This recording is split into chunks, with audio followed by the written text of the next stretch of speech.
Exercise Crocodile Strike is a scenario that's based upon a natural disaster that has hit an island north of Australia. The first phase was providing stability back to the area, and the second phase is providing humanitarian assistance to that natural disaster. For us, it was an ability to be able to exercise some of the logistics, embarking equipment out to the island.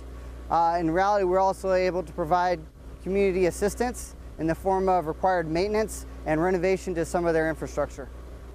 So a quick response is essential for life support specifically. When you got potable water, if there isn't potable water, they're going to need that within 24 hours. The TWIPS provides that capability.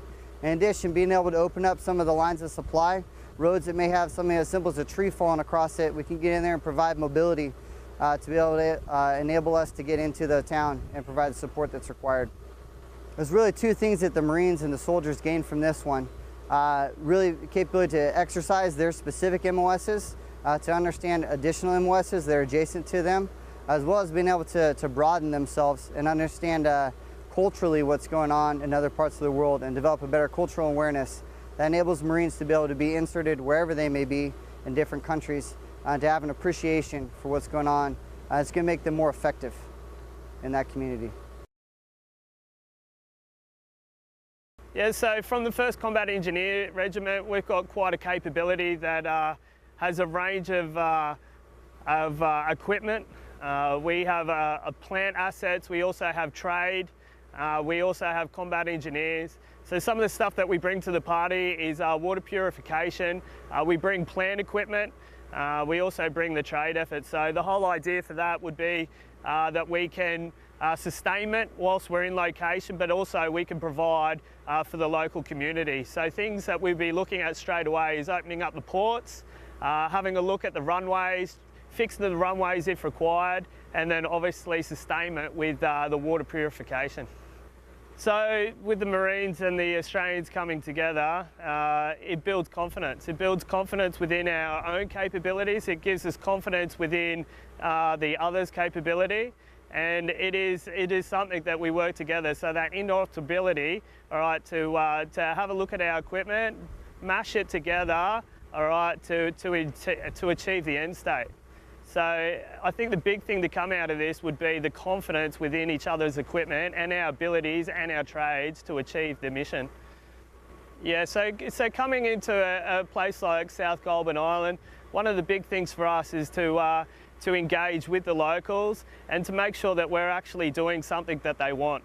So what we're trying to do is we're trying to make it so when we leave here that we're leaving a good impression on the locals, and that what we've left is something workable and it is something that is better for a long-term solution. Well, what we take away from this is a whole lot of lessons learned. You know, we've done a lot of good things, but we've also understood a lot of the problems that come with trying to get a whole lot of equipment from one location across the sea to another location, especially with when we're using Marines equipment, and also the ADF's equipment. And we've learned a hell of a lot along the way. So it's one of those things that once we finish this activity, we'll have a look at what we've done and we'll go through a number of points, and we're only going to move forward from here. So, yeah. So some of the assets that we brought out here were the 7 tons to mainly transport the equipment around the island. We have our tactical water purification system, our TWIPS, to produce fresh water. We have our ambulance, which belongs to the ADF, and we also have our Marine Corps tactical welding system. Well, I think that it's been really good for students to have role models around, because some of the kids have expressed interest in wanting to join the Army one day. So it's been really nice for the kids to actually get to know people like that, people who are in the Army personally, but also have those role models within the classroom as well, reading stories with them and sharing their learning with them. Yeah, I think they'd like to say thank you, and I think they'd say it's been a pleasure having you visit. It's been nice that you've come in and been part of our school community and not imposed or anything like that. Lessons have continued as normal, which is fantastic, and it's been nice to be able to share the students' learning. So I think I'd say, yeah, thank you.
Exercise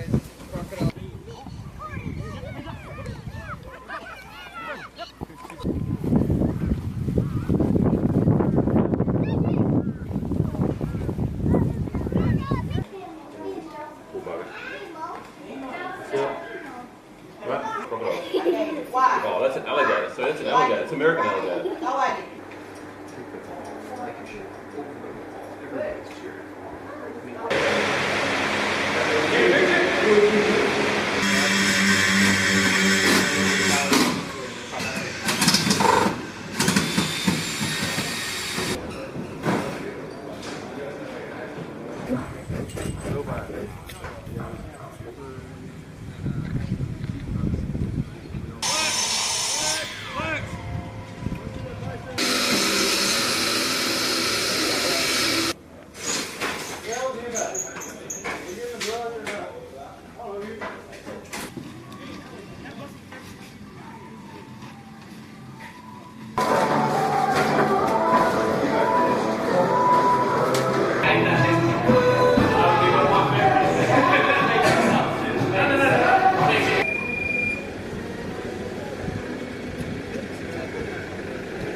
Outside, some welding problems. Oh, no, thank you. Thank you for all that. Wow. Way around the wall on this side, on the other side, completely red with the white. In Northern Australia, and give it to you as a token of his appreciation of the good work that's happening here.